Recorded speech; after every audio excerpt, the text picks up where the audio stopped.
Paul Ricoeur buscó unir lo que la modernidad había separado. Quiso reconciliar la fe con la sospecha, la comprensión con la crítica, el mito con la razón. Para él, interpretar no es destruir el sentido, sino atravesarlo hasta encontrar su profundidad. Ricoeur parte de los maestros de la sospecha Marx, Nietzsche y Freud, para mostrar que todo símbolo esconde y revela al mismo tiempo. Pensar es desconfiar, pero también creer. La hermenéutica se convierte así en un ejercicio de doble fidelidad, una lectura que duda sin caer en el relativismo. Su pensamiento transforma el lenguaje en creación. La metáfora viva no adorna, inventa realidad. Somos las historias que contamos, y el tiempo solo se vuelve humano cuando se narra. La identidad no es sustancia sino relato, una promesa que intenta mantenerse a pesar del cambio. En la ética Ricoeur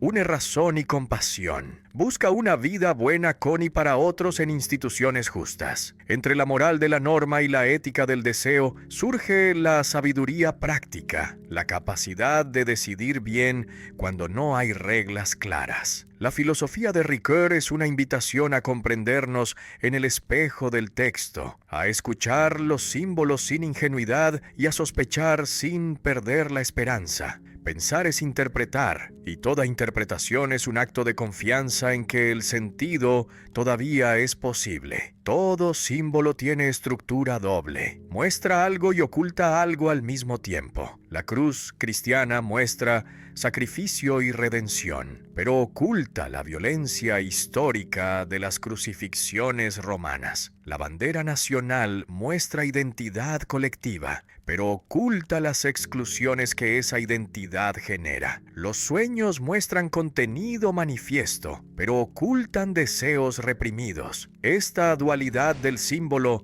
no es defecto accidental, es su esencia misma. El símbolo revela velando, dice mostrando lo que esconde. Por eso toda interpretación es conflicto entre lecturas opuestas del mismo símbolo. La pregunta que desarma las interpretaciones ingenuas es esta: ¿por qué todo símbolo esconde y revela al mismo tiempo? Porque el símbolo no es signo transparente que comunica mensaje unívoco. Es exceso de sentido condensado en forma limitada. Hay más significado en el símbolo que lo que puede ser dicho literalmente. Este exceso genera opacidad. No puedes ver directamente lo que el símbolo significa porque el significado desborda la forma. Entonces el símbolo te invita a interpretar, pero la interpretación nunca agota el sentido. Siempre queda resto no dicho, dimensión velada. Freud, Marx y Nietzsche son los tres maestros de la sospecha que Ricoeur identifica como transformadores radicales de la hermenéutica moderna. No son simplemente teóricos críticos.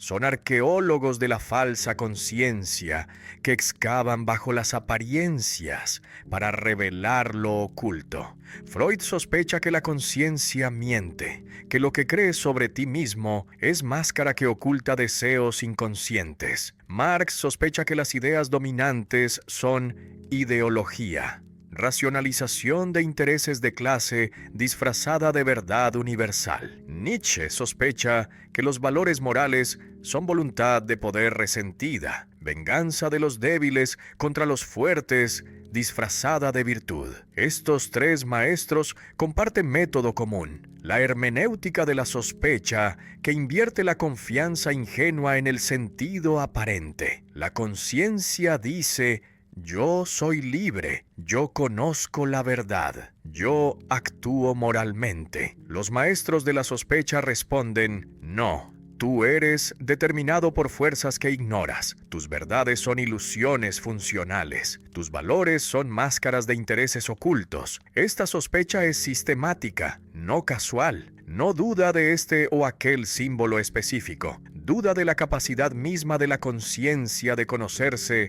transparentemente. Pero Ricoeur no adopta la sospecha como postura final. Propone dialéctica entre dos hermenéuticas opuestas, la hermenéutica de la fe y la hermenéutica de la sospecha. La hermenéutica de la fe confía en los símbolos, cree que revelan sentido genuino, busca comprender lo que los textos y tradiciones quieren decir. La hermenéutica de la sospecha desconfía de los símbolos, cree que ocultan intereses, busca desenmascarar lo que los textos y tradiciones esconden. Ninguna es suficiente sola. La fe sin sospecha es ingenuidad. La sospecha sin fe es nihilismo. La tesis central de Ricoeur es que el símbolo da que pensar. Esta fórmula condensa toda su filosofía hermenéutica. El símbolo no es enigma que debe ser descifrado para extraer mensaje oculto. Es donación de sentido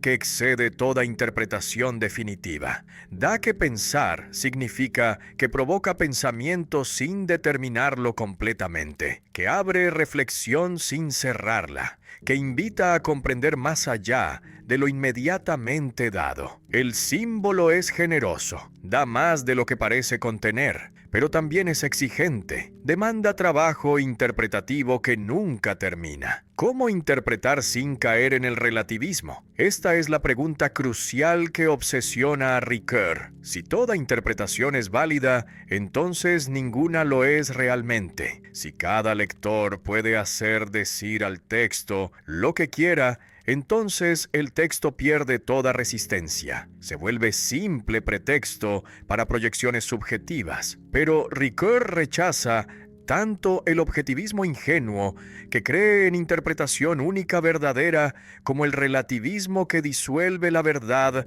en pluralidad de perspectivas inconmensurables. La solución es dialéctica entre explicar y comprender. Explicar es análisis objetivo de las estructuras del texto, sintaxis, semántica, retórica. Este análisis es controlable, verificable, limita las interpretaciones arbitrarias. Comprender es apropiación subjetiva del sentido del texto. ¿Qué me dice? ¿Cómo me transforma? ¿Qué mundo abre ante mí? Esta apropiación es existencial, no puede ser completamente objetivada. La interpretación rigurosa mantiene tensión entre ambos movimientos. Explicar para comprender mejor. Comprender para motivar la explicación más profunda. La doble tarea que impone esta dialéctica es simultánea. Creer y dudar al mismo tiempo. Debes creer que el símbolo dice algo verdadero, que vale la pena interpretarlo, que hay sentido genuino por descubrir. Sin esta fe mínima, la interpretación no comienza, pero simultáneamente debes sospechar que el sentido aparente oculta algo, que hay dimensiones no dichas, que la interpretación ingenua es insuficiente. Esta doble actitud es difícil de sostener. Tendemos a elegir uno de los polos, o fe ciega o sospecha destructiva. Ricoeur exige mantener la tensión. El conflicto de las interpretaciones, entonces, no es problema que debe resolverse mediante método correcto que elimine desacuerdos. Es estructura permanente de la hermenéutica porque los símbolos tienen exceso de sentido que permite lecturas múltiples legítimas. Pero no todas las lecturas son igualmente válidas. Hay criterios, coherencia interna, fidelidad al texto, fertilidad de la interpretación. El conflicto es productivo cuando genera lecturas cada vez más ricas, no cuando degenera en lucha de poder donde cada intérprete simplemente impone su lectura. Esta filosofía hermenéutica tiene consecuencias radicales para la autocomprensión. Si los símbolos mediante los cuales me comprendo son opacos, si están cargados de sentidos múltiples, si requieren interpretación que nunca termina, entonces yo mismo soy enigma para mí. La exhortación socrática, conócete a ti mismo, se vuelve tarea infinita. No hay autoconocimiento inmediato ni transparencia de la conciencia. Me conozco solo mediante desvío por signos, símbolos, textos que me preceden. La identidad es conquista interpretativa, no dato originario. El yo es hermenéutico. Cuando Shakespeare escribe "La vida es un cuento contado por un idiota", no está usando lenguaje decorativo, está creando sentido nuevo. Antes de esa metáfora, nadie había visto la vida exactamente así. La frase no traduce pensamiento preexistente a lenguaje bonito. La frase piensa, descubre, revela algo sobre la existencia humana que no podía ser dicho literalmente. Esta es la tesis radical de Ricoeur. La metáfora viva no es ornamento retórico, sino innovación semántica que crea realidad nueva. La retórica tradicional había reducido la metáfora a sustitución de términos. Cuando dices Aquiles es un león, supuestamente sustituyes la palabra valiente por la palabra león. La metáfora sería manera indirecta de decir lo que podría decirse directamente. Aquiles es valiente. Pero Ricoeur muestra que esto no es cierto. La metáfora dice más que su paráfrasis literal. Aquiles es un león evoca ferocidad, instinto predatorio, fuerza animal que la palabra valiente no captura. La metáfora no es vehículo desechable que transporta contenido literal. Es vehículo que transforma lo transportado. Cómo las metáforas crean realidad nueva, mediante innovación semántica que consiste en ver una cosa como otra cosa. Cuando la poesía dice "el tiempo es un río", no simplemente compara dos entidades independientes, hace que veas el tiempo como fluyendo, como irreversible, como erosionando todo lo que toca. Esta visión no existía antes de la metáfora. La metáfora no describe realidad preexistente, configura nueva manera de experimentar lo real. Por eso el lenguaje poético no es menos verdadero que el lenguaje científico. Es verdadero de manera diferente. Revela aspectos de la realidad que el lenguaje literal no alcanza. El concepto de innovación semántica es central. Semántica estudia el significado de las palabras y enunciados. Innovación significa creación de sentido nuevo, no repetición de sentidos establecidos. La metáfora viva innova porque rompe los códigos semánticos habituales.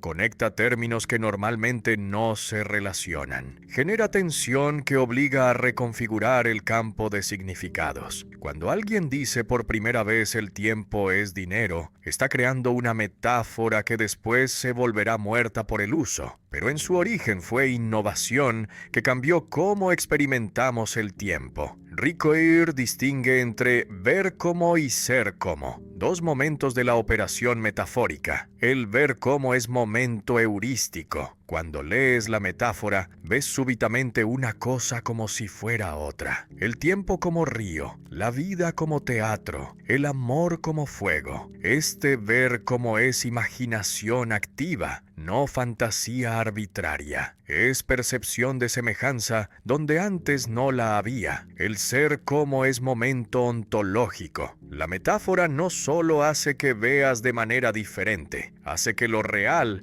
sea diferente para ti. Una vez que has visto el tiempo como río, el tiempo es río en tu experiencia. La metáfora ha reconfigurado tu mundo. La distinción entre metáfora viva y metáfora gastada es crucial. La metáfora muere cuando se lexicaliza, cuando entra al diccionario como significado establecido. Cuando decimos pata de mesa, ya no experimentamos innovación semántica. La expresión se volvió literal. Pero cuando Neruda escribe "puedo escribir los versos más tristes esta noche", la tristeza de la noche es metáfora viva que todavía sorprende. La metáfora gastada es fósil lingüístico, testimonio de innovaciones pasadas. La metáfora viva es creación presente de sentido nuevo. Del lenguaje poético a la reconfiguración del mundo, hay movimiento que Ricoeur traza cuidadosamente. El lenguaje poético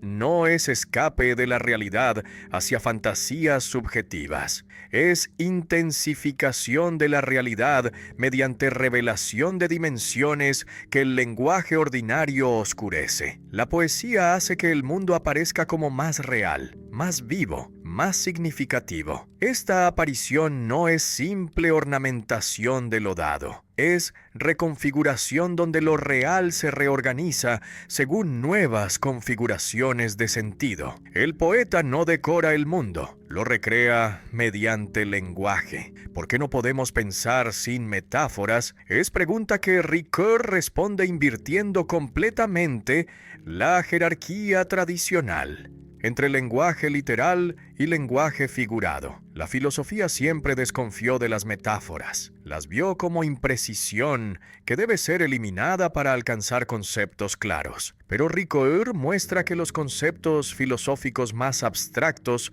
provienen de metáforas olvidadas. Cuando Platón habla de ideas, usa metáfora visual. Idear es ver. Cuando Kant habla de síntesis, usa metáfora manual. Sintetizar es juntar con las manos. La metáfora no es obstáculo para el pensamiento, es condición de posibilidad del pensamiento. Esta tesis tiene consecuencias radicales. Si no podemos pensar sin metáforas, entonces no hay lenguaje puramente literal que captaría la realidad tal como es, sin mediación imaginativa. Todo lenguaje, incluso el científico, opera mediante modelos metafóricos. La física habla de ondas y partículas, usando metáforas del agua y de las bolas de billar. La economía habla de mercados y flujos, usando metáforas del comercio y de los líquidos. Estas metáforas no son meras ilustraciones, son instrumentos conceptuales que estructuran cómo pensamos los fenómenos. La metáfora viva, entonces,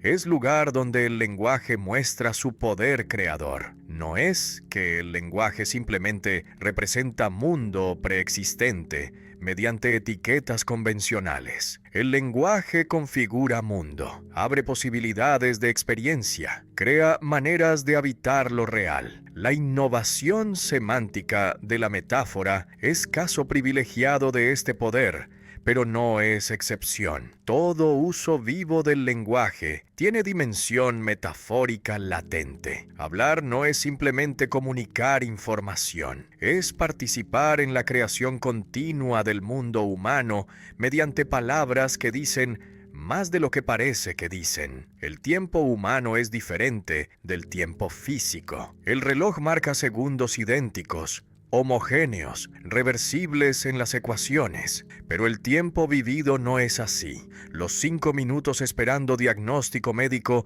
se estiran hasta volverse eternidad. Los 5 años de felicidad se comprimen en recuerdo que parece haber durado instante. Esta diferencia entre tiempo cosmológico y tiempo humano obsesionó a Ricoeur durante décadas. Su tesis radical: el tiempo solo se vuelve humano cuando se narra. No hay experiencia humana del tiempo sin narración que le dé forma, sentido, dirección. Somos los relatos que contamos sobre nosotros mismos. La aporía agustiniana del tiempo sirve como punto de partida. San Agustín había preguntado: ¿qué es el tiempo? Si nadie me lo pregunta, lo sé. Si quiero explicarlo, no lo sé. El pasado ya no existe. El futuro todavía no existe. El presente es instante sin duración que se desvanece inmediatamente. Entonces, ¿dónde está el tiempo? Agustín responde que el tiempo está en el alma, como memoria del pasado, atención al presente, expectativa del futuro.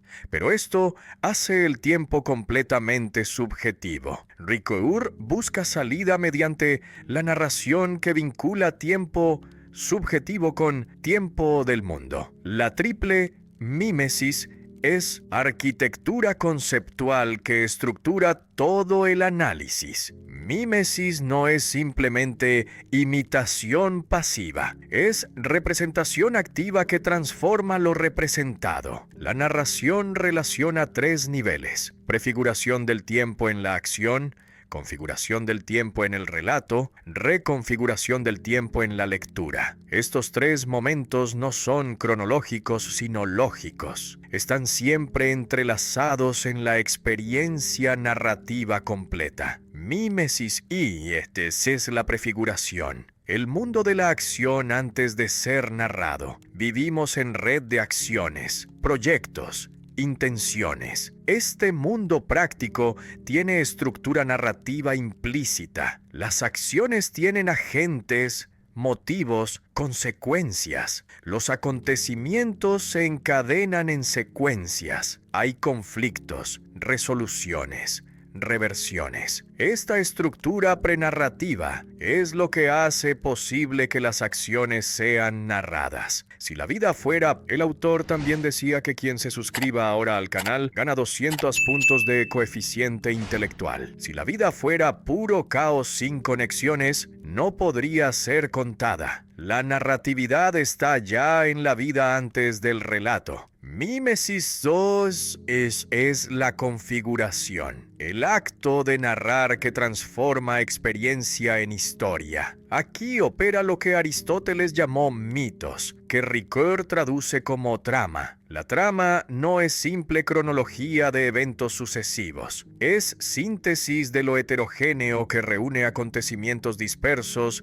en totalidad significativa. La trama responde a la pregunta ¿qué pasó después? Pero no simplemente como dato cronológico, sino como necesidad narrativa. Después debe seguirse de antes, según lógica que hace la historia inteligible. Mímesis 3 es la refiguración, el mundo del lector transformado por el relato. La narración no termina cuando el autor escribe el punto final. Termina cuando el lector se apropia del mundo propuesto por el texto. Esta apropiación no es recepción pasiva, es fusión entre el horizonte del texto y el horizonte del lector. El lector trae sus expectativas, sus experiencias, su comprensión previa del tiempo. El texto propone nueva configuración del tiempo. El encuentro genera refiguración donde tanto el texto como el lector se transforman mutuamente. ¿Por qué necesitamos relatos para entender nuestra vida? Porque la vida vivida inmediatamente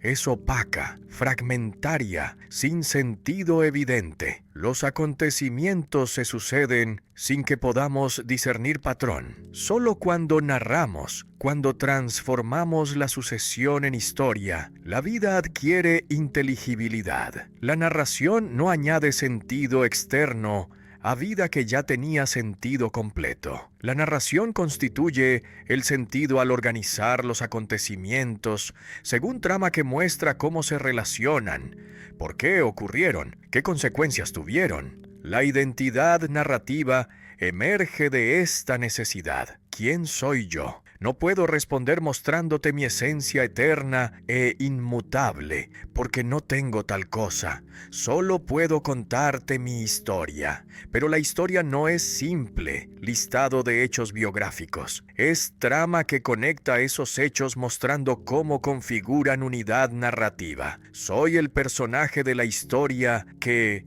cuento sobre mí mismo. Esta identidad no es sustancia fija, sino configuración narrativa que puede ser reconfigurada si cuento la historia diferente. La distinción entre identidad narrativa e identidad sustancial es crucial. La filosofía tradicional desde Aristóteles había pensado la identidad como sustancia subyacente que permanece idéntica mientras los accidentes cambian. Yo sigo siendo yo, aunque todo cambie en mí porque hay núcleo sustancial permanente. Pero Ricoeur rechaza esta metafísica. No hay sustancia del yo que pueda ser identificada independientemente de la historia que el yo cuenta sobre sí mismo. La identidad es narrativa, mantenimiento de sí mediante el relato. Ficción e historia son dos modos diferentes de reconfigurar el tiempo, pero ambos operan mediante narración. La historia pretende representar el pasado tal como realmente ocurrió. La ficción inventa mundos posibles sin pretensión de correspondencia con pasado real. Pero esta diferencia no es absoluta. La historia también selecciona, organiza, interpreta, construye tramas aunque los acontecimientos sean reales. La ficción también dice verdad aunque los acontecimientos sean inventados. Revela posibilidades humanas que la historia factual no captura. El concepto de trama como síntesis de lo heterogéneo es quizás la contribución más importante de Ricoeur. La trama reúne en totalidad significativa elementos que son heterogéneos en múltiples dimensiones. Reúne acontecimientos puntuales en historia continua. Reúne agentes múltiples en acción coherente. Reúne causas y azares en necesidad narrativa. Reúne intenciones y consecuencias en destino. Esta síntesis no es suma mecánica. Es configuración creativa que genera sentido nuevo del conjunto que no estaba en las partes aisladas. La tesis final entonces es radical. Somos las historias que contamos sobre nosotros mismos. No en sentido de que las historias son mentiras que ocultamos al yo verdadero. En sentido de que no hay yo previo a la narración. El yo se constituye narrativamente. Cuando cambias la historia que cuentas sobre ti, cambias quién eres. Por eso la psicoterapia funciona. No porque descubra el yo verdadero oculto bajo mentiras, sino porque ayuda a reconfigurar la trama de la vida de manera más habitable. La identidad narrativa es identidad frágil, revisable, pero es la única identidad humana que existe. Hay dos maneras completamente diferentes de ser el mismo. Puedes ser el mismo en el sentido de que nada cambia en ti, que permaneces idéntico a través del tiempo como un objeto que mantiene sus propiedades. O puedes ser el mismo en el sentido de que mantienes tu palabra, que sigues siendo tú a pesar de que todo cambie en ti. El latín distinguía estas dos formas, idem e ipse. El español las confunde en la misma palabra mismo, pero la diferencia es crucial para entender la identidad humana. Ricoeur construye toda su filosofía del sujeto sobre esta distinción. El idem es la mismidad como identidad cosa. La mesa es la misma mesa que ayer porque sus propiedades no han cambiado. El ADN es el mismo durante toda la vida del organismo. La huella digital permanece idéntica. Esta forma de identidad es lo que permite reconocer, identificar, reidentificar objetos a través del tiempo. Requiere núcleo permanente de características que no varíen. Sin este núcleo, no habría manera de decir que esto que veo ahora es lo mismo que vi antes. Pero los seres humanos no son cosas. Cambiamos constantemente. Las células del cuerpo se reemplazan completamente cada 7 años. Las creencias, deseos, valores se transforman con la experiencia. La personalidad evoluciona. Si la identidad humana dependiera del idem, de permanecer idéntico como objeto, entonces no seríamos los mismos de ayer. Habríamos muerto y renacido 1000 veces. Sin embargo, decimos, yo soy el mismo aunque todo haya cambiado en mí. Esta es identidad ipse, mismidad que se mantiene mediante la permanencia de sí a pesar del cambio. ¿Quién soy yo cuando todo en mí cambia? Esta pregunta desestabiliza cualquier concepción sustancialista del yo.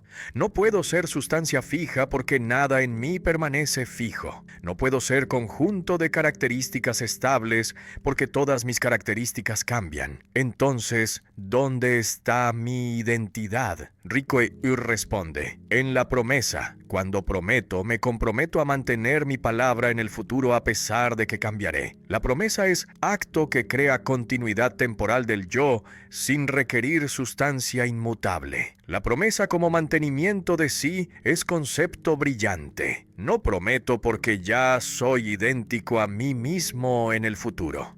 Prometo para volverme idéntico a mí mismo, para crear continuidad donde habría dispersión. La promesa no constata identidad preexistente, la constituye. Cuando digo te prometo que haré esto mañana, no estoy describiendo hecho, sobre mi yo futuro. Estoy comprometiéndome a ser alguien que hará eso mañana. Este compromiso es acto creativo de identidad, pero la promesa solo funciona ante otro. Prometo a alguien, no simplemente a mí mismo en privado. Esta estructura revela algo fundamental. El otro no es obstáculo a mi identidad, es constitutivo del yo. El otro no es el que me limita, me amenaza, me cosifica con su mirada como pensaba Sartre. El otro es el que me permite ser yo mediante reconocimiento mutuo. No hay yo sin tú. La identidad es dialógica desde el origen. La dialéctica entre mismidad e ipseidad estructura toda la existencia humana. Por un lado necesitamos mismidad, continuidad de carácter, hábitos estables, rasgos reconocibles. Esta dimensión ídem de la identidad nos permite ser identificados por otros, reconocernos en el espejo, mantener vínculos a través del tiempo. Por otro lado, somos ipseidad, capacidad de prometer, de cambiar, de elegir ser diferente de lo que el carácter determina. Esta dimensión ipse es la libertad que rompe el determinismo del carácter. El ataque al cogito cartesiano es frontal. Descartes había fundado la filosofía moderna en la certeza del yo pienso que no puede ser puesta en duda, pero este yo cartesiano es autosuficiente, transparente a sí mismo, no necesita mediación. Ricoeur muestra que este yo es ficción. El yo es frágil porque puede fragmentarse, puede perderse, puede no reconocerse. El yo es mediado porque solo se conoce mediante rodeos por signos, símbolos, textos, acciones. No hay introspección directa que capte la esencia del yo. La fragilidad del yo no es debilidad accidental que pudiera ser superada. Es estructura ontológica. El yo es frágil porque está constituido narrativamente, porque depende del reconocimiento de otros, porque puede prometer, pero también puede faltar a la promesa. Esta fragilidad no es defecto, es lo que hace posible la ética. Si el yo fuera sustancia inmutable, no habría responsabilidad. Soy responsable precisamente porque puedo cambiar, porque puedo elegir mantenerme fiel o traicionarme, porque mi identidad no está garantizada, sino que debe ser conquistada continuamente. El título de la obra sí mismo, como otro, condensa toda esta filosofía en fórmula ambigua. Puede leerse de dos maneras complementarias. Puedo ser yo mismo solo mediante el otro que me reconoce, pero también el otro es otro yo mismo, otro sujeto con la misma estructura de ipseidad. Esta doble lectura desarma tanto el solipsismo que encierra al yo en sí mismo como el relativismo que disuelve al yo en multiplicidad de otros. Hay yo, pero es constituido en relación con otros. Hay otros, pero son reconocidos como yoes, no como cosas. La memoria es paradójica desde el origen. Recordar es hacer presente lo ausente, es traer el pasado que ya no existe al presente que es lo único que existe. ¿Cómo es posible esto? ¿Qué es un recuerdo? ¿Es imagen mental que representa evento pasado? ¿Es huella neurológica que conserva información? ¿Es construcción narrativa que interpreta el pasado? Ricoeur atraviesa estas preguntas con trilogía fenomenológica que distingue memoria feliz, memoria herida, memoria manipulada. Tres modos en que el pasado habita el presente. La memoria feliz es memoria que funciona espontáneamente, que recupera recuerdos sin esfuerzo, que reconoce lo recordado como genuino. Es la memoria cotidiana que permite vivir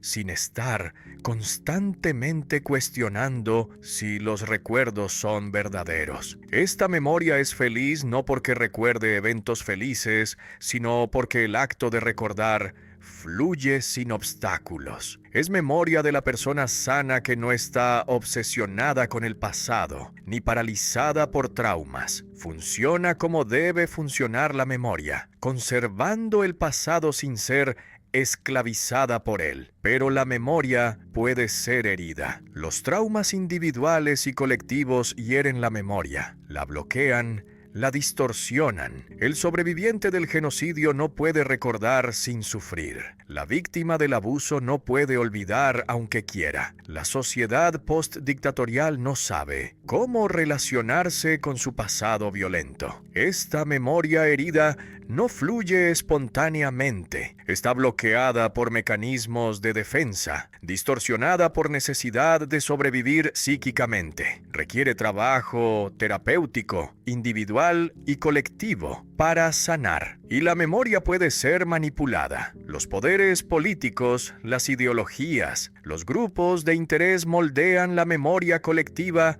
según sus necesidades. Construyen narrativas del pasado que legitiman el presente que les conviene. Censuran recuerdos inconvenientes, magnifican eventos que los favorecen, inventan tradiciones que nunca existieron. Esta manipulación no es simplemente mentira deliberada, es construcción selectiva del pasado donde la verdad histórica queda subordinada a la utilidad política. La pregunta epistemológica crucial es cómo distinguir recuerdo verdadero de falso. Confías en tu memoria cuando recuerdas dónde dejaste las llaves, pero la psicología ha demostrado que la memoria es reconstructiva, no reproductiva. No guardas fotografías mentales del pasado. Reconstruyes los recuerdos cada vez que los evocas, y cada reconstrucción puede alterar el recuerdo original. Los falsos recuerdos son fenómeno comprobado. Personas recuerdan vívidamente eventos que nunca ocurrieron. Entonces, ¿cómo saber si tus recuerdos son confiables? La historia como disciplina entra aquí como corrección crítica de la memoria. La memoria individual es subjetiva.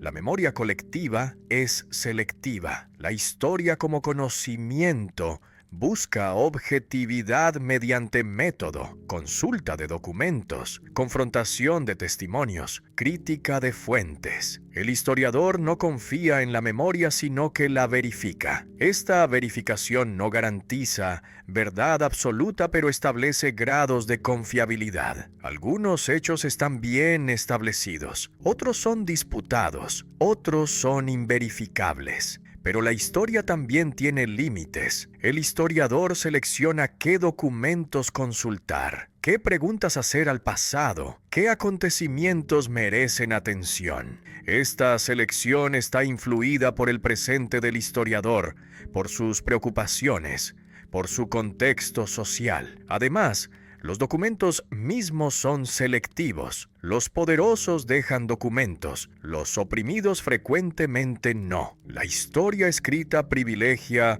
ciertos actores y olvida a otros. Entonces la objetividad histórica es ideal regulativo, no logro definitivo. El olvido plantea problema adicional. ¿Es enemigo de la memoria que debe ser combatido? ¿O es condición de posibilidad de la memoria que permite recordar selectivamente? Ricoeur distingue olvido destructivo de olvido constructivo. El olvido que borra traumas permite que la vida continúe. El olvido que elimina responsabilidades permite que crímenes se repitan. No todo olvido es malo, ni todo recuerdo es bueno. A veces es necesario olvidar para vivir. Otras veces es necesario recordar para hacer justicia. El trabajo de duelo y el trabajo de memoria son procesos paralelos. El duelo requiere aceptar la pérdida, soltar lo que ya no existe, permitir que el pasado sea pasado, pero también requiere recordar lo perdido, honrarlo, integrarlo en la identidad sin ser dominado por él. El trabajo de memoria colectiva es análogo. Las sociedades deben elaborar sus pasados traumáticos, ni olvidar como si no hubieran ocurrido, ni quedar paralizadas por ellos. Este trabajo es doloroso, lento, nunca completamente exitoso. El perdón emerge como concepto que va más allá tanto de la justicia como del olvido. La justicia castiga al culpable, pero no reconcilia a víctima y victimario. El olvido elimina la ofensa, pero no repara el daño ni reconoce el sufrimiento. El perdón hace lo imposible. mantiene la memoria del daño, pero libera al culpable de la deuda impagable. No es olvido ni es justicia. Es don que rompe la lógica de reciprocidad. Por eso es difícil, raro, casi milagroso. Pero es también lo único que puede romper ciclos de venganza que la memoria herida perpetúa. La libertad absoluta es mito filosófico. Sartre había proclamado que el ser humano está condenado a ser libre, que la libertad es total, que somos completamente responsables de todo lo que somos. Pero esta libertad absoluta ignora algo fundamental. Estamos encarnados. Tenemos un cuerpo que no elegimos, un carácter que no fabricamos, un inconsciente que nos determina, una vida biológica que nos condiciona. La libertad humana real no es absoluta, es libertad encarnada, libertad situada, libertad que debe negociar constantemente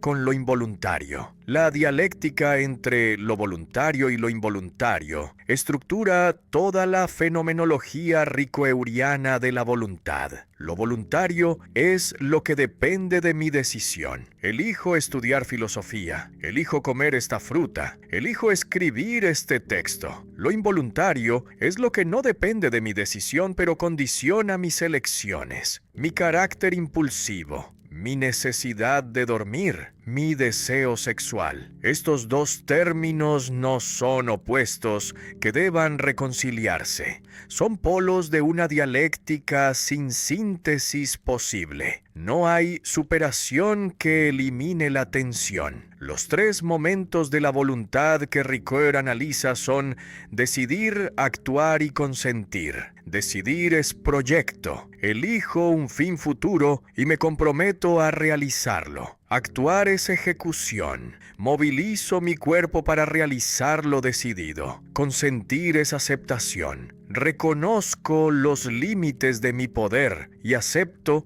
lo que no puedo cambiar. Estos tres momentos no son cronológicos, sino estructurales. Están siempre presentes en cualquier acto voluntario completo. Decidir parece ser el momento más libre. Aquí la voluntad elige entre posibilidades, sopesa razones, se compromete con un curso de acción. Pero la decisión no es creación ex nihilo. Siempre decido desde un carácter que no elegí, desde motivaciones que no controlo completamente, desde situación que no fabriqué. La decisión es libre pero condicionada. Puedo elegir entre opciones, pero no puedo elegir las opciones disponibles, ni puedo elegir quién soy al elegir. Actuar es donde la voluntad se encuentra más directamente con el cuerpo. Quiero levantar mi brazo, y el brazo se levanta. Esta obediencia del cuerpo a la voluntad parece milagrosa cuando la analizas. ¿Cómo es posible que una decisión mental produzca movimiento físico? La neurociencia describe cadenas causales, señales neuronales, contracciones musculares, pero la experiencia vivida es otra. Siento poder directo sobre mi cuerpo. No necesito conocer fisiología para moverme. Este poder es inmediato pero limitado. Puedo mover mi brazo pero no puedo detener mi corazón. Consentir es el momento más difícil, porque aquí la voluntad debe aceptar su impotencia. Consiento a mi nacimiento, que no elegí. Consiento a mi muerte, que no puedo evitar. Consiento a mi carácter, que no puedo cambiar radicalmente. Este consentimiento no es resignación pasiva. Es acto de libertad que reconoce límites. La voluntad madura es la que puede consentir a lo necesario sin amargura, que puede aceptar lo involuntario sin sentirse esclavizada. El cuerpo no es prisión del alma, como pensaba Platón, ni obstáculo a la libertad, como sugería el dualismo cartesiano. El cuerpo es mediación necesaria de toda acción. Sin cuerpo no habría contacto con el mundo, no habría posibilidad de realizar proyectos, no habría libertad efectiva. El cuerpo es condición de posibilidad de la libertad, no su negación, pero es condición que limita. El cuerpo envejece, se cansa, se enferma, muere. Esta limitación no es accidental, es estructura de la existencia encarnada. Lo involuntario absoluto tiene tres figuras: el carácter, el inconsciente y la vida. El carácter es mi manera estable de responder a situaciones.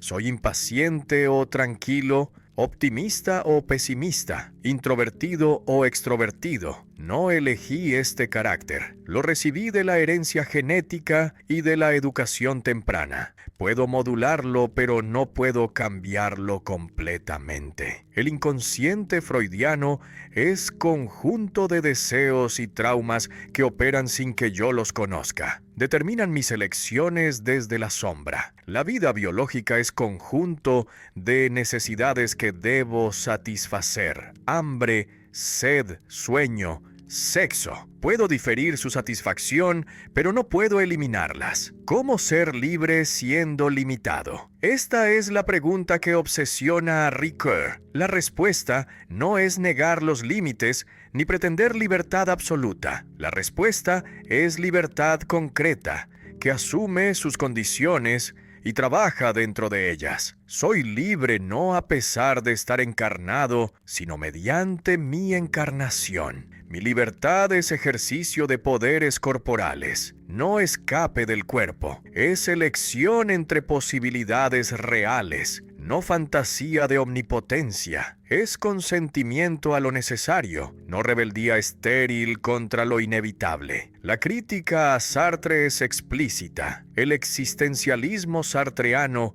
proclama libertad absoluta, responsabilidad total, proyecto puro sin facticidad que lo determine. Pero esta libertad es abstracción que ignora la realidad de la existencia encarnada. Ricoeur propone libertad situada que reconoce los condicionamientos sin disolverse en determinismo. No somos completamente libres, pero tampoco somos completamente determinados. Somos libertad condicionada, voluntad que negocia con lo involuntario, proyecto que se realiza mediante cuerpo que limita y posibilita simultáneamente. Esta libertad modesta pero real es la única libertad humana que existe. El mal solo se dice en símbolos. No puede ser definido conceptualmente, no puede ser captado mediante razón pura. Cuando intentas explicar qué es el mal, recurres a esas imágenes: mancha que contamina, desviación del camino recto, deuda que no puedes pagar, esclavitud a fuerzas oscuras. Estas no son metáforas opcionales que podrían reemplazarse por definiciones precisas. Son los únicos lenguajes disponibles para expresar la experiencia del mal. Por eso la filosofía del mal debe comenzar no con conceptos, sino con símbolos. La distinción entre mancha, pecado y culpabilidad traza evolución histórica de la conciencia del mal. La mancha es figura más arcaica, el mal como contaminación física que se transmite por contacto. Has tocado lo impuro y quedaste manchado. Esta impureza es objetiva, no depende de tu intención. Puedes mancharte sin saberlo. La purificación requiere rituales externos, abluciones, sacrificios, exorcismos. Esta experiencia del mal como mancha persiste en formas modernas: sentimientos de suciedad después de violación, deseo de lavarse compulsivamente. El pecado es figura más interiorizada. El mal como ruptura de relación personal con Dios. Ya no es simplemente contaminación física, sino transgresión de mandamiento. Requiere intención, voluntad de violar la ley divina. El pecador sabe que peca. Esta conciencia genera culpa teológica. Has ofendido a Dios. Has roto la alianza. La purificación ya no es ritual externo, sino arrepentimiento interno, confesión, petición de perdón. El cristianismo desarrolla esta figura hasta la obsesión. Todos somos pecadores. Todos necesitamos salvación. La culpabilidad es figura más psicológica. El mal como deuda interna que cargas contigo. Ya no es relación con Dios, sino relación contigo mismo. Tu conciencia moral te acusa, te juzga, te condena. Esta culpa puede ser irracional. Sientes culpa sin haber hecho nada malo objetivamente. O puede ser neurótica. La culpa se vuelve paralizante, destructiva. Freud mostró cómo la culpabilidad puede ser patológica, cómo el super-yo puede ser tiránico, pero también puede ser lucidez moral, reconocer responsabilidad real por daño causado. Estas tres figuras no se reemplazan linealmente, coexisten en la experiencia contemporánea. Sentimos el mal simultáneamente como mancha que nos contamina, como pecado que ofende lo sagrado, como culpa que nos persigue. Cada figura revela dimensión del mal que las otras no capturan. La mancha revela el carácter involuntario del mal. Somos víctimas antes de ser culpables. El pecado revela la dimensión comunitaria. El mal rompe relaciones. No es simplemente problema individual. La culpabilidad revela la interiorización. El mal habita en nosotros, no solo fuera. El lenguaje de la confesión precede a la filosofía. Antes de que los filósofos reflexionen sobre el mal,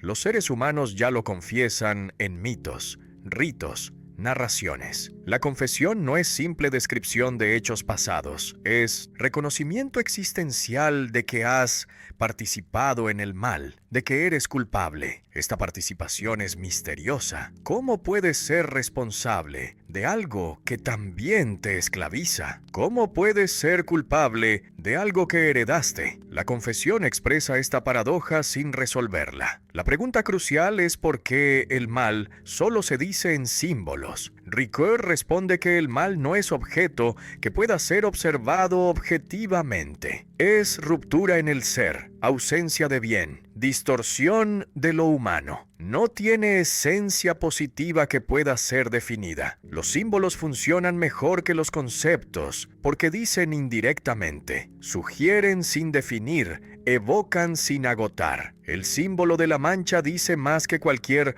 definición técnica sobre la experiencia de sentirse contaminado por el mal. El mito adámico es uno entre varios mitos sobre el origen del mal. Cuenta que el mal entró en el mundo mediante desobediencia humana en paraíso originario. Adán y Eva eran inocentes pero libres. Eligieron desobedecer y trajeron el mal a la creación. Este mito hace al ser humano responsable del mal, pero al mismo tiempo sugiere que hubo tentación externa, la serpiente. Entonces, el mal ya existía antes de la falta humana. Esta contradicción no es defecto del mito, sino su profundidad. Expresa la paradoja de que somos responsables del mal, pero también víctimas. Otros mitos ofrecen explicaciones diferentes. El mito trágico griego ve el mal como destino ciego que aplasta al héroe inocente. Edipo no quiere matar a su padre ni casarse con su madre, pero lo hace sin saberlo. Es culpable sin haber elegido. El mito órfico ve el mal como prisión del alma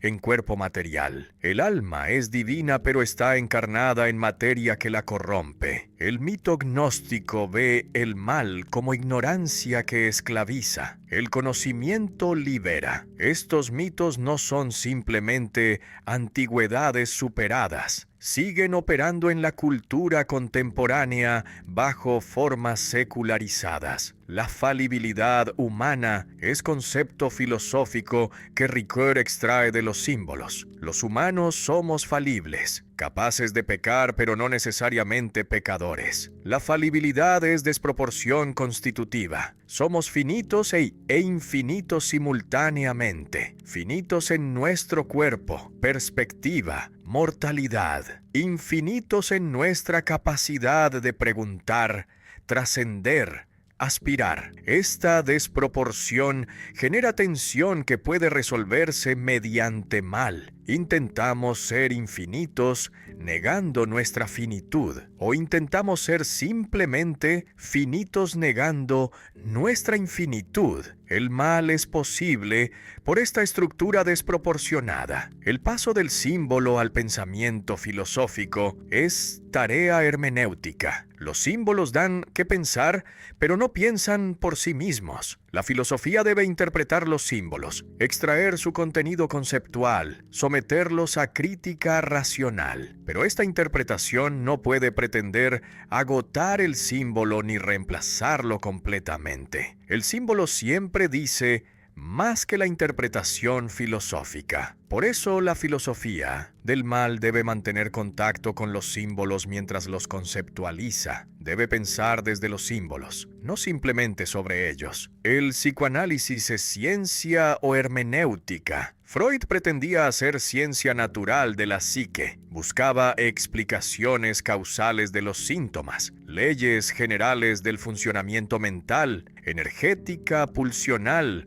comparable a la física. Pero Ricoeur muestra que el psicoanálisis funciona fundamentalmente como hermenéutica, interpretación de sentidos ocultos, desciframiento de símbolos, lectura de textos psíquicos. Los sueños no son simplemente descargas neuronales. Son textos que requieren interpretación. Los síntomas no son solo disfunciones biológicas, son signos que significan algo. La tensión en Freud entre energética y hermenéutica atraviesa toda su obra. Por un lado está la metapsicología, modelo económico donde las pulsiones son fuerzas energéticas que buscan descarga, modelo tópico donde la psique se divide en instancias con funciones específicas. Este modelo es cuantitativo, busca explicaciones causales, aspira a ser ciencia natural. Por otro lado está la práctica clínica, interpretar los sueños, analizar los lapsus, comprender los síntomas como compromisos entre deseos conflictivos. Esta práctica es cualitativa, busca sentidos,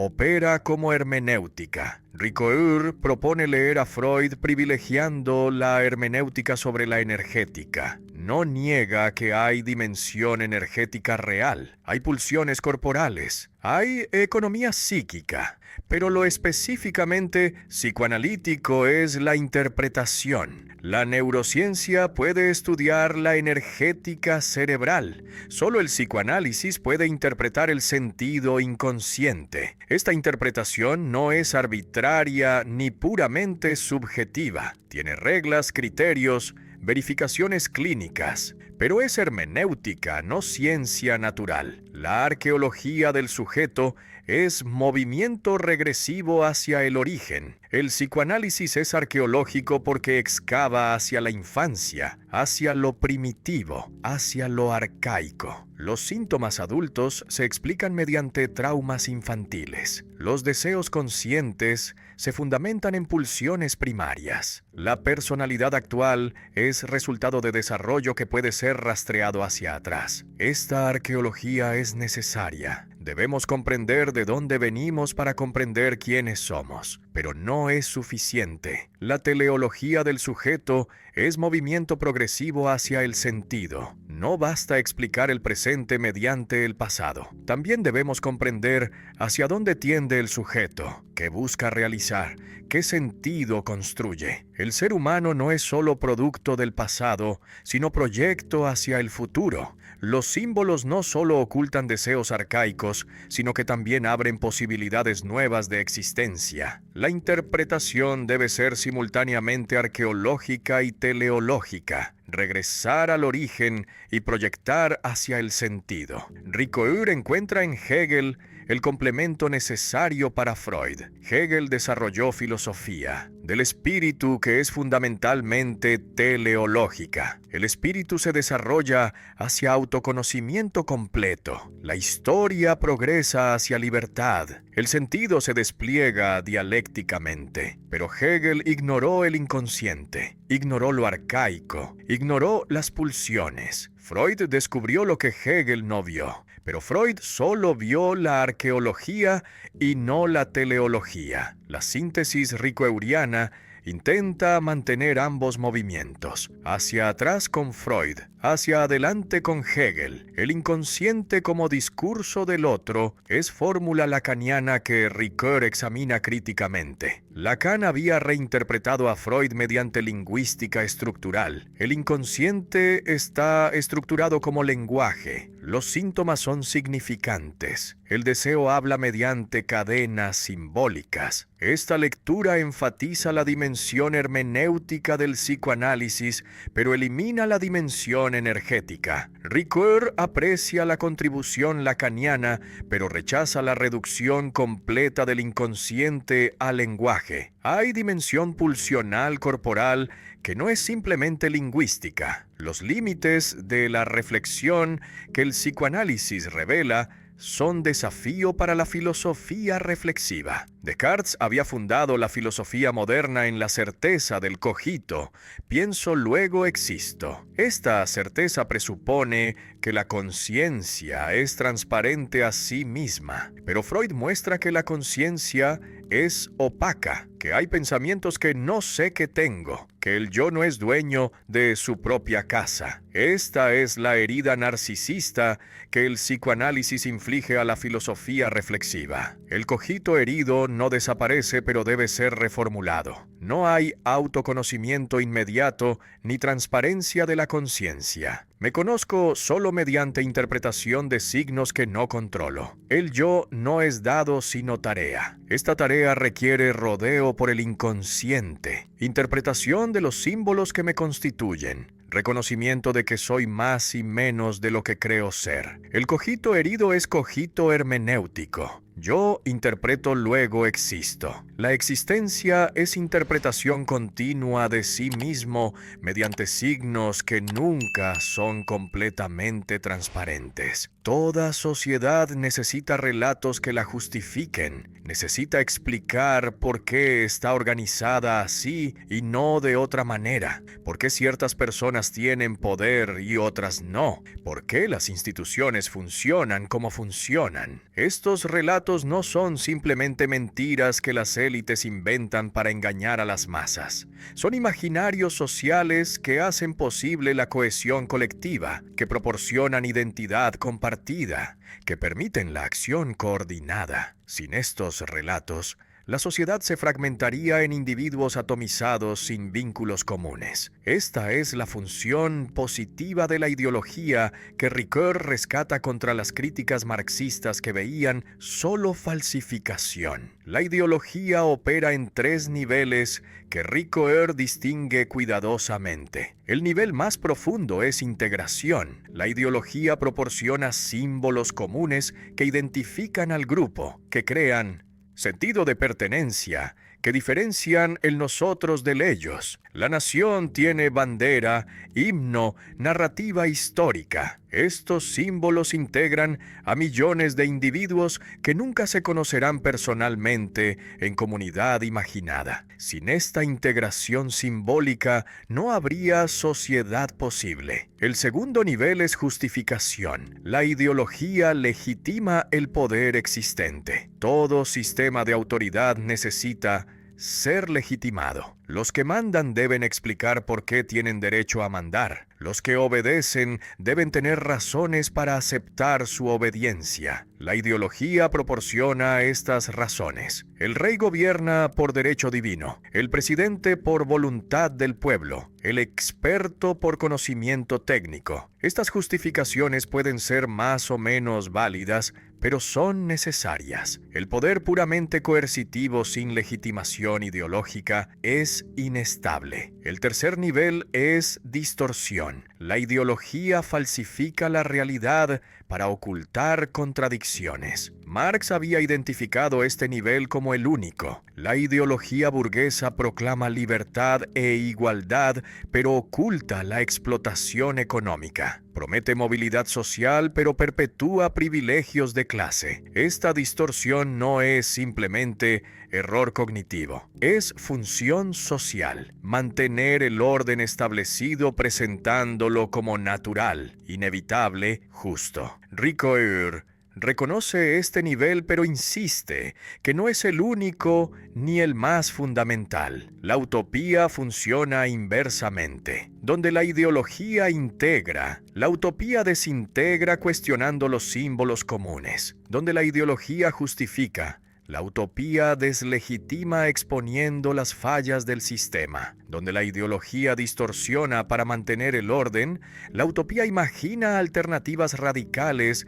que revelan que el orden actual no es necesario. La utopía es imaginación de lo posible contra la facticidad de lo real. Es contestación contra el sistema establecido. Pero la utopía también opera en tres niveles. El primero es contestación. La utopía critica el orden existente desde posición externa. Moro describe isla perfecta donde no hay propiedad privada. Fourier imagina falansterios donde el trabajo es placer. Owen construye comunidades cooperativas. Estas utopías muestran que la sociedad actual no es la única posible, que hay alternativas imaginables. Esta función contestataria es liberadora. Rompe la naturalización del orden social. El segundo nivel es exploración. La utopía experimenta con posibilidades que la realidad actual no permite. Es laboratorio imaginativo donde se prueban formas alternativas de organización social. ¿Qué pasaría si no hubiera familia nuclear? Si no hubiera Estado, si no hubiera dinero. La utopía explora estas posibilidades sin compromiso con realizarlas. Esta exploración amplia el espectro de lo pensable. Introduce conceptos que después pueden informar reformas reales. El tercer nivel es patología. La utopía puede volverse escapismo esquizofrénico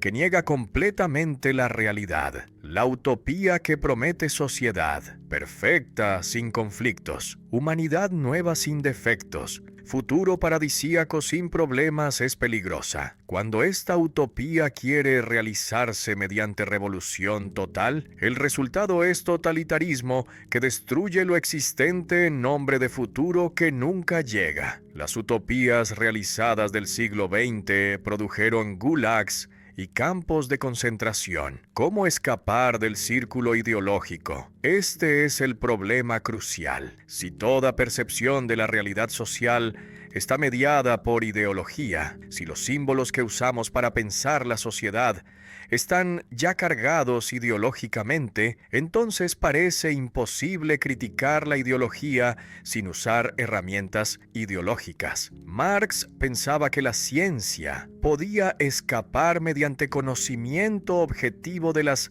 leyes sociales, pero Ricoeur muestra que la ciencia social también está situada, también opera desde presupuestos ideológicos. La salida es dialéctica entre ideología y utopía. La ideología sin utopía se osifica en justificación acrítica del orden establecido. La utopía sin ideología se pierde en fantasías irrealizables, pero la tensión productiva entre ambas permite crítica y reforma. La utopía critica la ideología mostrando alternativas. La ideología modera la utopía recordando las condiciones reales. Esta dialéctica no garantiza progreso, pero mantiene abierta la posibilidad de cambio sin caer en revolucionarismo destructivo. La imaginación creadora versus imaginación reproductora es distinción que fundamenta esta dialéctica. La imaginación no es simplemente fantasía arbitraria, tiene función cognitiva, permite ver lo real de maneras nuevas, proyectar posibilidades, reconfigurar lo dado. La imaginación reproductora simplemente repite imágenes establecidas, confirma lo existente. La imaginación creadora genera variaciones, explora alternativas, inventa configuraciones nuevas. La ideología tiende a usar imaginación reproductora. La utopía requiere imaginación creadora. Cada función tiene dimensión constitutiva y dimensión patológica. La ideología constitutiva integra la sociedad, proporciona identidad, legitima instituciones necesarias. La ideología patológica distorsiona la realidad, oculta explotación, petrifica el orden social. La utopía constitutiva critica, explora, imagina alternativas. La utopía patológica escapa de la realidad, promete imposibles, justifica violencia revolucionaria. La tarea política es cultivar las funciones constitutivas mientras se combaten las patologías. El texto es más que objeto material con palabras impresas. Es acontecimiento de discurso fijado por la escritura. Es sentido objetivado que se separa de la intención del autor. Es mundo posible que se abre ante el lector. Esta complejidad del texto lo convierte en paradigma de la acción humana. Como el texto, la acción se separa de la gente que la realizó. Adquiere consecuencias no intencionales. Se inscribe en la historia donde otros la interpretan. Comprender el texto y comprender la acción son operaciones análogas que requieren hermenéutica. La tesis radical es que el texto es paradigma de la acción humana. Esta afirmación invierte la dirección habitual de analogía. Normalmente pensamos que comprender textos es como comprender acciones. Extendemos la comprensión de lo humano al dominio de lo escrito, pero Ricoeur propone que comprender acciones es como comprender textos. Extendemos herramientas desarrolladas para textos al dominio de la práctica. Esta inversión no es caprichosa. El texto tiene ventaja metodológica. Está ahí, fijo, disponible para análisis repetido. La acción es efímera, ocurre y desaparece. La distanciación no es alienación. Esta distinción es crucial para entender la hermenéutica. La fenomenología romántica había opuesto comprensión inmediata de la experiencia vivida versus explicación objetivante que distancia. Dilthey pensaba que las ciencias del espíritu comprenden desde dentro mientras las ciencias naturales explican desde fuera. Pero Ricoeur muestra que la distanciación es condición de posibilidad de la comprensión, no su obstáculo. Solo porque el texto se separa del autor, puedo comprenderlo sin necesitar revivir la experiencia psicológica del autor. El texto fijado por escritura gana autonomía respecto al autor. Una vez escrito, el texto dice lo que dice independientemente de lo que el autor quiso decir. El significado del texto no está en la mente del autor, sino en el texto mismo. Esta autonomía libera el sentido de las limitaciones psicológicas y contextuales de su producción. Cuando lees a Platón no necesitas reconstruir la psicología de Platón ni el contexto ateniense del siglo IV. Necesitas interpretar lo que los diálogos dicen ahora.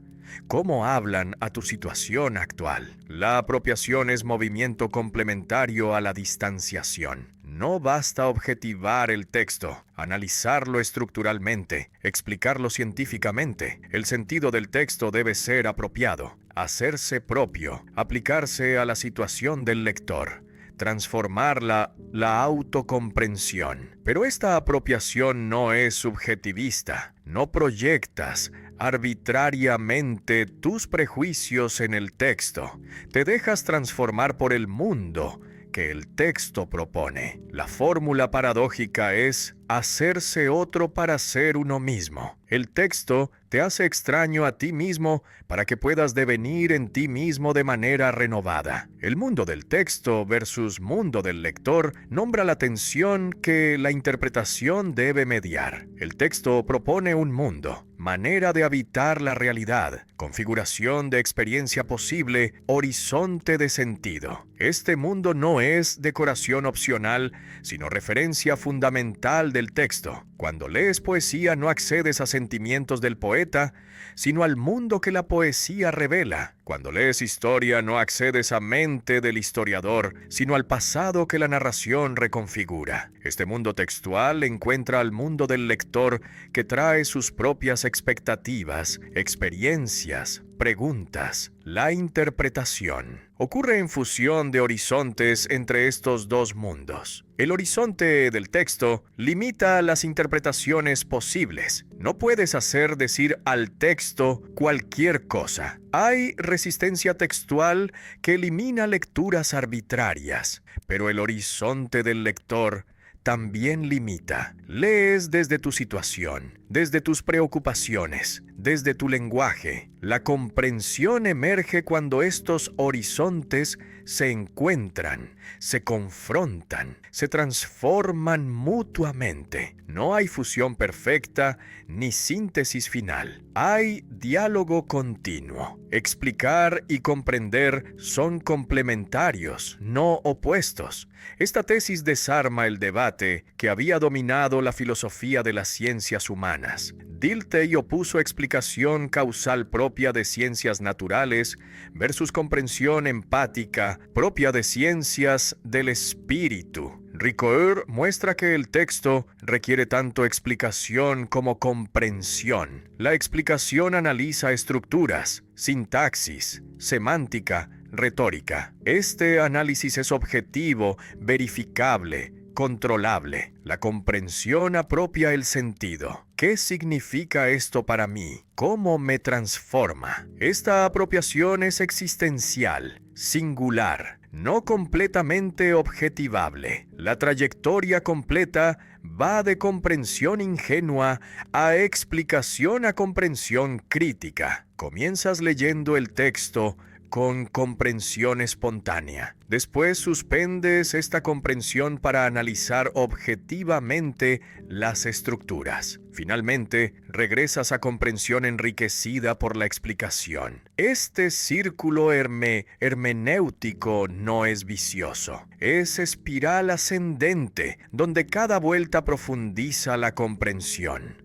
Comprendes para explicar. Explicas para comprender mejor. De Dilthey a Gadamer pasa síntesis ricoeuriana. Dilthey había defendido la especificidad de las ciencias del espíritu contra el imperialismo metodológico de las ciencias naturales. Gadamer había desarrollado hermenéutica filosófica que muestra la historicidad de toda comprensión. Ricoeur integra ambas tradiciones. De Dilthey toma la insistencia en método riguroso para las ciencias humanas. De Gadamer toma el reconocimiento de que la comprensión es siempre situada, histórica, finita. La síntesis es hermenéutica metodológica que no renuncia al rigor, pero que reconoce sus límites. La ética busca la vida buena. La moral impone la obligación. Estas dos orientaciones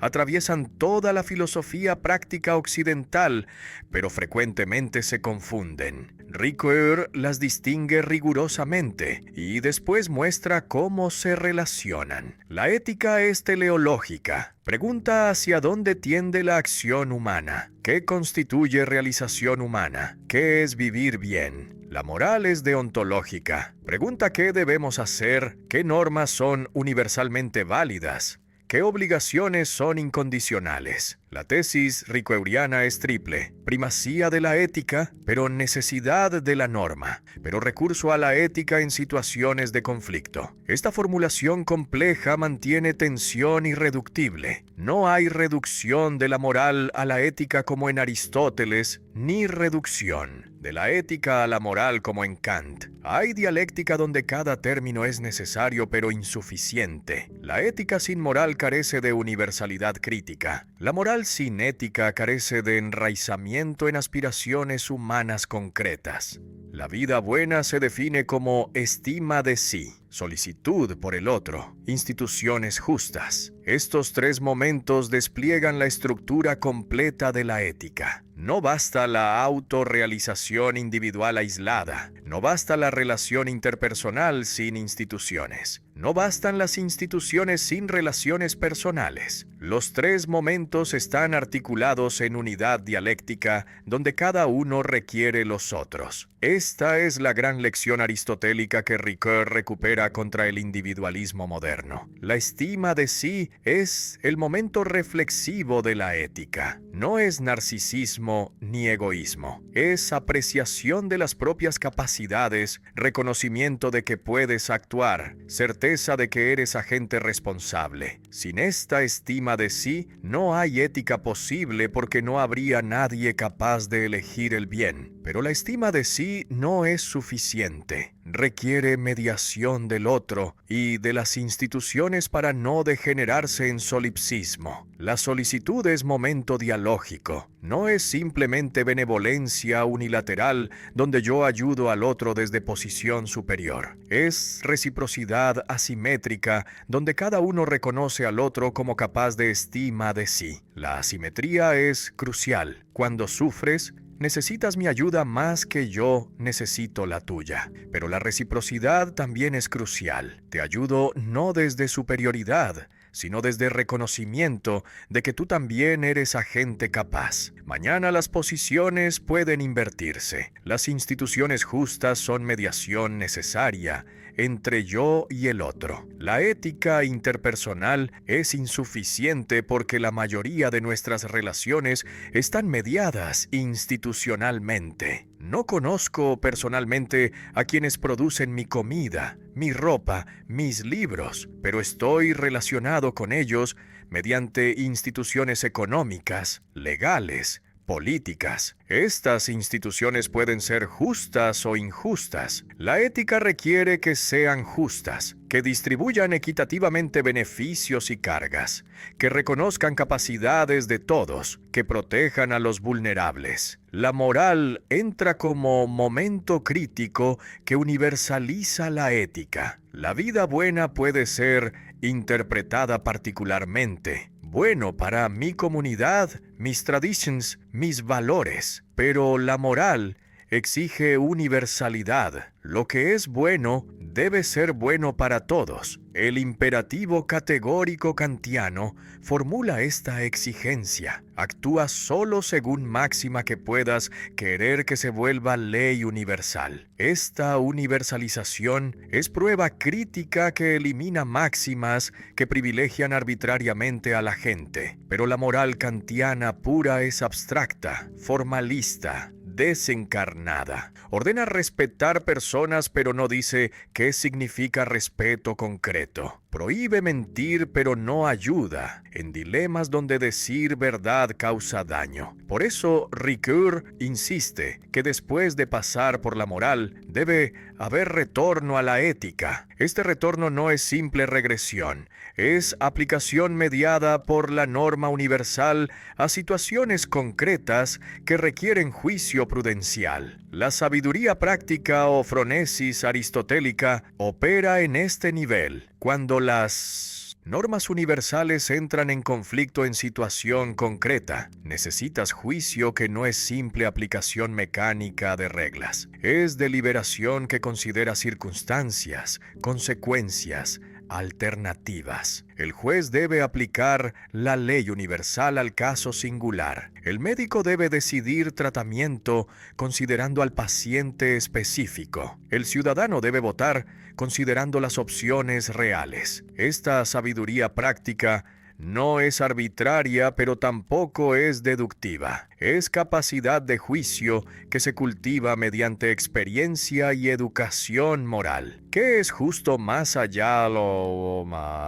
de lo legal? La ley dice que es legal. El juez aplica la ley. El ciudadano obedece. Pero legalidad no es justicia. Las leyes pueden ser injustas. Los tribunales pueden aplicar leyes injustas legalmente. La obediencia a la ley puede perpetuar injusticia. Esta brecha entre lo legal y lo justo obsesionó a Ricoeur en sus últimas obras. No busca justicia metafísica fuera de la historia ni justicia utópica que ignora las instituciones reales. Busca lo justo que emerge en tensión entre norma universal y caso singular, entre derecho establecido y equidad prudencial. La paradoja del juez concentra toda la problemática. El juez debe aplicar la regla general al caso singular. La regla dice que quien comete X debe recibir castigo y el caso singular presenta circunstancias particulares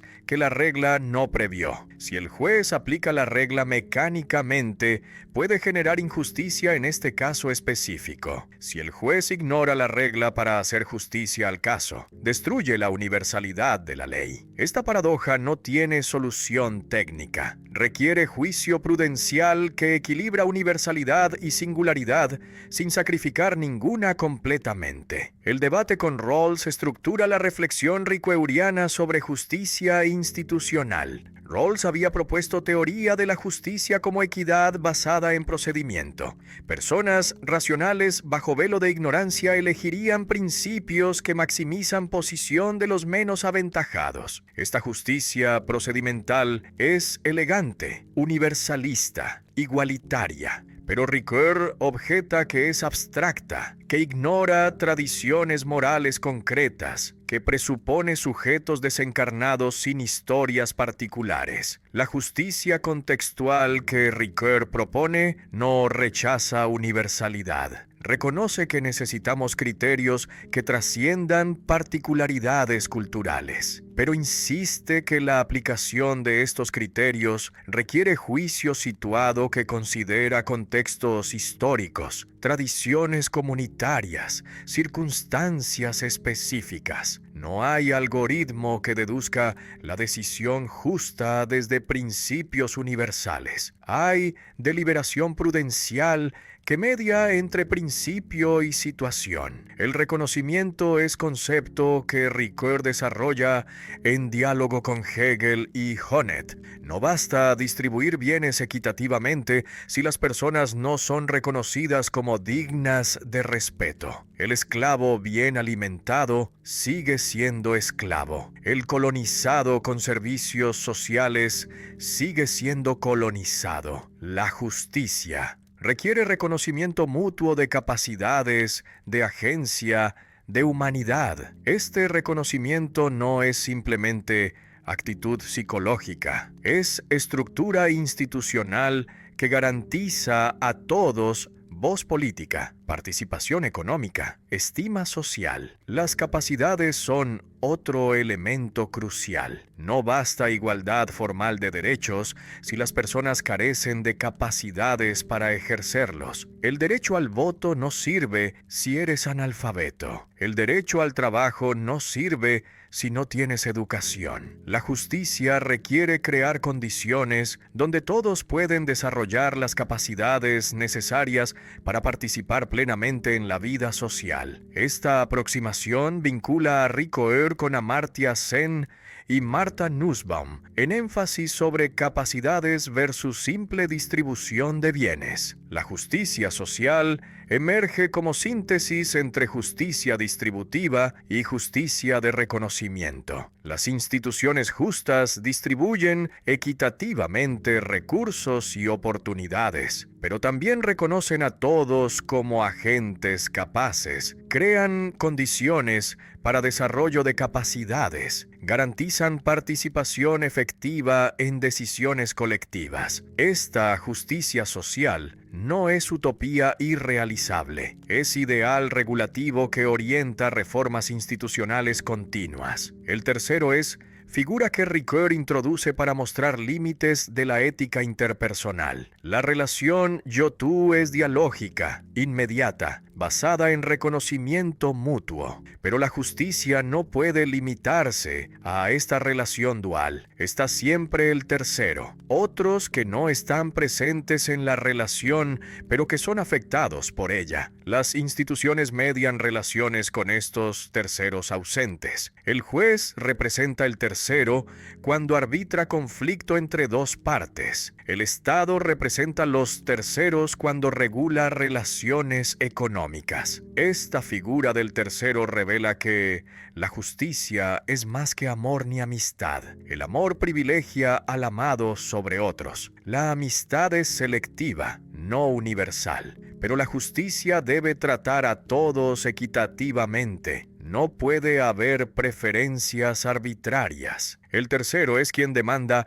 imparcialidad, quien obliga a considerar no solo a quienes amo, sino a todos los afectados por mis acciones. Esta imparcialidad no es frialdad burocrática, es reconocimiento de que todos cuentan igual moralmente. La equidad aristotélica proporciona modelo para resolver la paradoja del juez. Aristóteles había distinguido entre justicia legal estricta y equidad que corrige la ley cuando su aplicación literal genera injusticia. La equidad no viola la ley, sino que la completa, que la adapta a circunstancias que el legislador no previó. Esta equidad requiere prudencia, capacidad de juicio que no es simple aplicación de reglas, pero tampoco es arbitrariedad subjetiva. La prudencia jurídica es virtud del juez que media entre universalidad de la ley y singularidad del caso. Esta virtud no se enseña mediante reglas, se cultiva mediante experiencia, mediante estudio exhaustivo de casos paradigmáticos, mediante deliberación con otros jueces. La prudencia reconoce que hay dimensión artesanal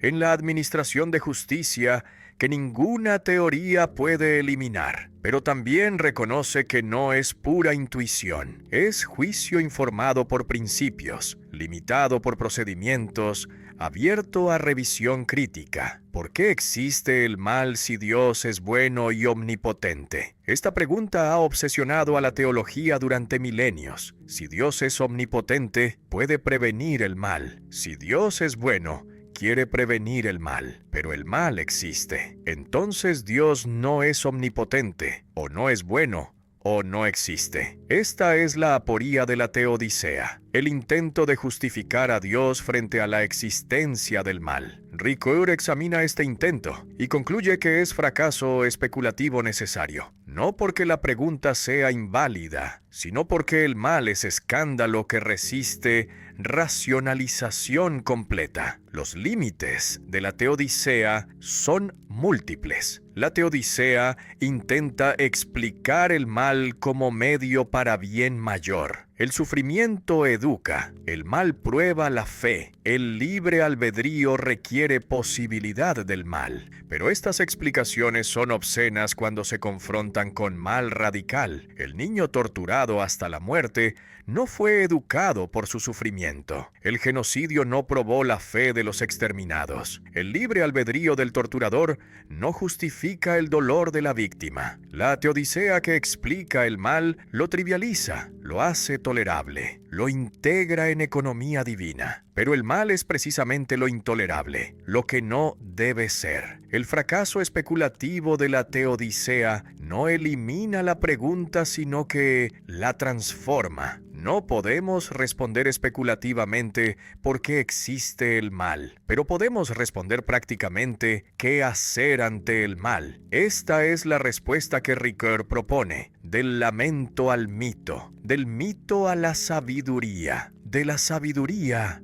a la acción. Este es itinerario que las tradiciones religiosas han seguido sin pretender racionalizar completamente el mal. El lamento es primera respuesta. Job se lamenta de su sufrimiento sin entenderlo. No acepta las explicaciones de sus amigos que dicen que debe haber pecado. Grita contra la injusticia de su situación. Este lamento es legítimo. No es resignación ni aceptación. Es protesta contra lo intolerable. El lamento mantiene viva la cuestión del mal, sin pretender resolverla teóricamente. Es sabiduría que sabe que hay cosas que no pueden ser comprendidas, pero que deben ser denunciadas. El mito ofrece narrativa que sitúa el mal en horizonte más amplio que la experiencia individual. Los mitos de caída, de lucha cósmica entre bien y mal, de castigo divino, no explican el mal racionalmente,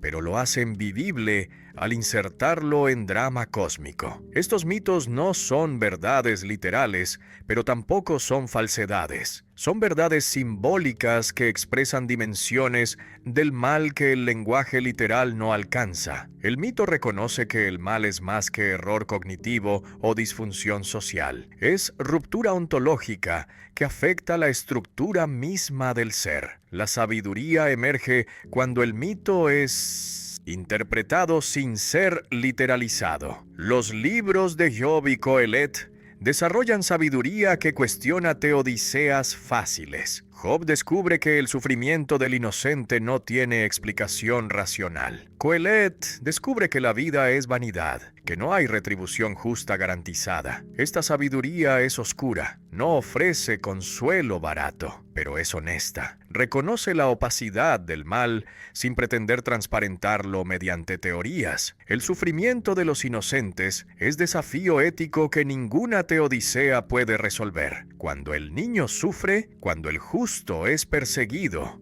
cuando la víctima es destruida, no hay explicación que haga el mal aceptable. La teodicea que intenta justificar este sufrimiento es complicidad con el mal. La única respuesta ética es solidaridad con la víctima. Lucha contra las condiciones que producen sufrimiento injusto, compromiso con prevenir futuros males. Contra el consuelo filosófico barato, que trivializa el mal con explicaciones optimistas, Ricoeur mantiene tensión irresuelta. El mal es escándalo que debe escandalizar. No debe ser normalizado, explicado, integrado en sistema coherente. Mantener el escándalo no es pesimismo, es lucidez que reconoce que el mundo no es como debería ser, que hay ruptura fundamental que ninguna filosofía puede sanar teóricamente. La respuesta práctica es doble: acción y compasión. La acción combate el mal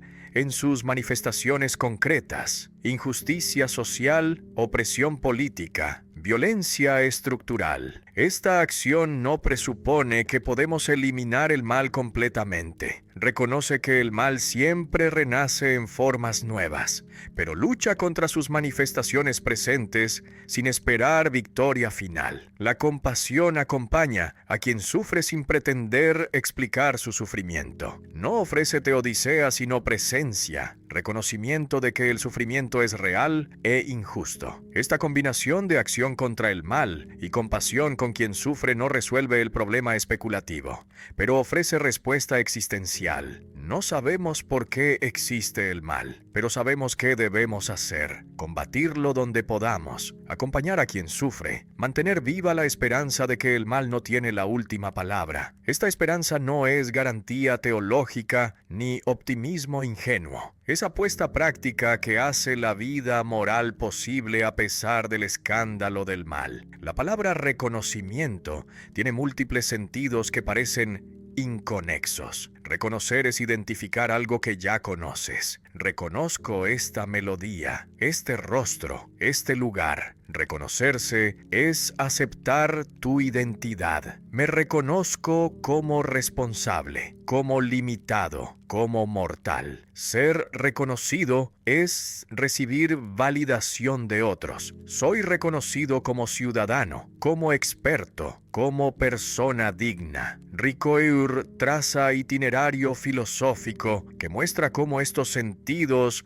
aparentemente dispersos forman constelación coherente que ilumina la condición humana. El primer sentido es reconocer como identificar. Veo algo y lo identifico como instancia de tipo conocido. Esto es árbol, esto es perro, Esto es mesa. Esta operación cognitiva parece trivial, pero revela capacidad fundamental. Articular percepción presente con conocimiento pasado. Aplicar conceptos generales a casos particulares. Sin esta capacidad no habría experiencia coherente. Cada percepción sería novedad absoluta sin conexión con lo conocido. El reconocimiento identificatorio es condición de posibilidad del conocimiento. Pero reconocer no es solo identificar objetos, es reconocerse como sujeto. Cuando digo yo hice esto, me reconozco como agente responsable de la acción. Esta autoatribución no es automática. Puedo negar responsabilidad. Puedo atribuir la acción a circunstancias externas. Puedo rechazar identificarme con lo que hice. El reconocimiento de sí como agente es acto que constituye identidad personal. No hay yo preexistente que después se reconoce. El yo se constituye en el acto de reconocerse. Hegel había mostrado que el reconocimiento de sí requiere mediación del otro. No puedo reconocerme solo. Necesito que otro me reconozca para que mi autorreconocimiento tenga validez. Pero el otro solo me reconoce si yo lo reconozco primero. Esta estructura genera la dialéctica del amo y el esclavo. Lucha por el reconocimiento, donde cada uno intenta ser reconocido sin reconocer al otro. El amo obliga al esclavo a reconocerlo, pero este reconocimiento forzado no satisface porque viene de alguien que el amo no reconoce como igual. Honneth desarrolla esta intuición hegeliana mostrando tres formas de reconocimiento. El reconocimiento afectivo en relaciones íntimas, donde soy reconocido como único e insustituible. El reconocimiento jurídico, donde soy reconocido como portador de derechos universales. El reconocimiento social, donde soy reconocido como contribuyente valioso a la comunidad. Cada forma es necesaria pero insuficiente. Necesito ser amado. Necesito tener derechos. Necesito que mi trabajo sea valorado. La falta de cualquiera genera patología del reconocimiento. Ricoeur agrega dimensión crucial. El reconocimiento no es solo superación del menosprecio, es también gratitud por el don recibido. Cuando soy reconocido, recibo algo que no puedo darme a mí mismo. El reconocimiento del otro me constituye de manera que el autorreconocimiento no puede hacer. Esta dimensión de don introduce reciprocidad asimétrica. Te doy reconocimiento, pero no puedo forzarte a dármelo de vuelta. Tu reconocimiento debe ser libre para que tenga valor. Los estados de paz que Ricoeur describe son momentos donde el reconocimiento mutuo es consumado. No son estados permanentes, sino experiencias frágiles donde la lucha por reconocimiento se suspende temporalmente. En la fiesta, en la celebración, en momentos de solidaridad colectiva, experimentamos reconocimiento mutuo sin cálculo ni estrategia. Estos estados no resuelven los conflictos estructurales, pero muestran que el reconocimiento mutuo es posible, que no estamos condenados a la lucha perpetua. La gratitud es culminación del itinerario del reconocimiento. Cuando reconozco que he sido reconocido, cuando agradezco el don recibido, el círculo se cierra parcialmente. La gratitud no es simple devolución que cancelaría la deuda. Es reconocimiento del don como don, aceptación de que soy constituido por otros, celebración de la interdependencia que hace posible la identidad personal. Esta gratitud no es sentimentalismo, es estructura ontológica. Soy porque soy reconocido. Del menosprecio a la estima mutua es trayectoria que las sociedades pueden recorrer, aunque nunca completamente. El menosprecio niega humanidad, trata personas como cosas, ignora capacidades, humilla sistemáticamente. Esta negación genera patologías individuales y sociales. Violencia, resentimiento, autodesprecio. La estima mutua reconoce capacidades, respeta dignidad, valora contribuciones. Esta estima no es utopía, es ideal regulativo que orienta reformas institucionales y prácticas culturales hacia mayor reconocimiento. El itinerario del reconocimiento que Ricoeur traza no es progreso lineal, es movimiento circular que vuelve constantemente sobre sí mismo. Reconocer objetos, reconocerse como sujeto, ser reconocido por otros, agradecer el reconocimiento recibido. Estos momentos se presuponen mutuamente sin que ninguno tenga prioridad absoluta. El reconocimiento es estructura dialéctica que constituye tanto la identidad personal como el lazo social. Sin reconocimiento no hay yo ni nosotros, solo hay soledad ontológica insostenible. Paul Ricoeur murió en 2005 dejando más de 30 libros y cientos de artículos, pero su legado no se mide en volumen, sino en fertilidad. Construyó puentes entre tradiciones que se ignoraban mutuamente. La fenomenología continental y la filosofía analítica anglosajona, la hermenéutica filosófica y las ciencias humanas empíricas, la reflexión secular y la teología cristiana. Esta capacidad de diálogo sin reduccionismo, de síntesis sin sincretismo fácil, lo convierte en modelo de filosofía que el siglo XXI necesita urgentemente. El puente entre tradiciones filosóficas que Ricoeur construyó es hazaña notable. La filosofía del siglo XX se había fragmentado en escuelas hostiles que no se leían mutuamente. Los continentales despreciaban a los analíticos como positivistas sin profundidad.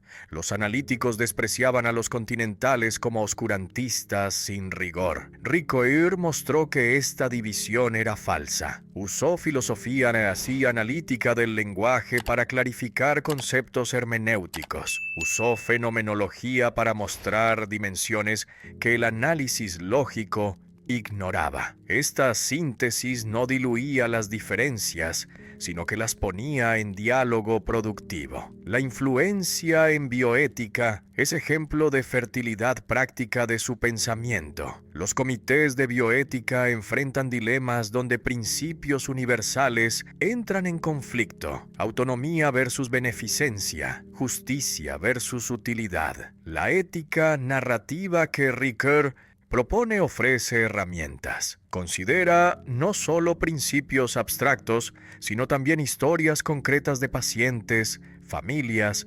profesionales. Reconoce que las decisiones éticas requieren juicio prudencial que ningún algoritmo puede reemplazar. Esta aproximación ha influido en protocolos de cuidado, en formación médica, en políticas de salud pública, en el derecho.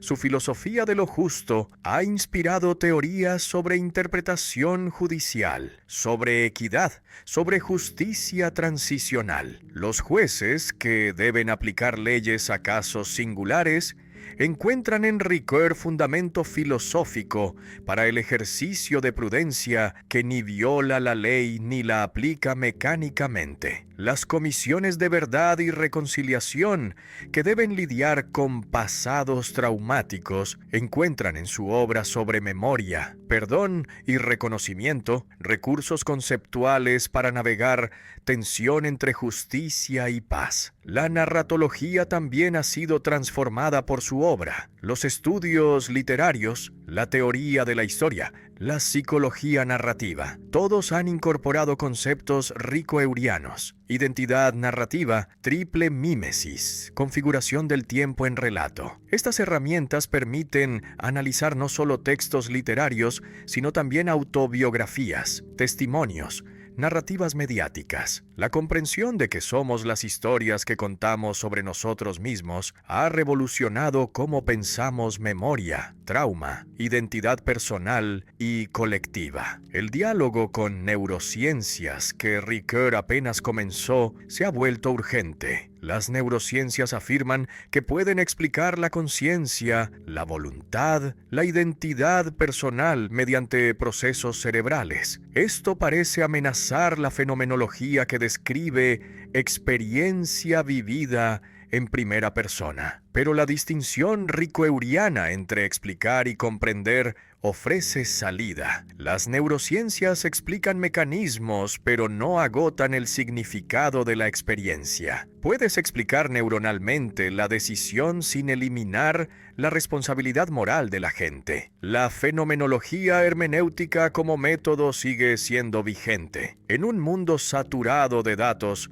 donde la inteligencia artificial procesa información a escala imposible para humanos, la comprensión hermenéutica que busca sentido en lugar de correlaciones estadísticas se vuelve más necesaria. Los algoritmos pueden predecir comportamientos, pero no pueden interpretar significados. La hermenéutica ricoeuriana proporciona método para esta interpretación que combina rigor con apertura existencial. La actualidad de su pensamiento se ve especialmente en debates sobre memoria histórica y narrativas identitarias. Las sociedades post-conflicto deben decidir qué recordar y qué olvidar. Los grupos identitarios construyen narrativas sobre su origen y destino. Estos procesos son exactamente lo que Ricoeur analizó: tensión entre memoria e historia, entre ideología y utopía, entre identidad narrativa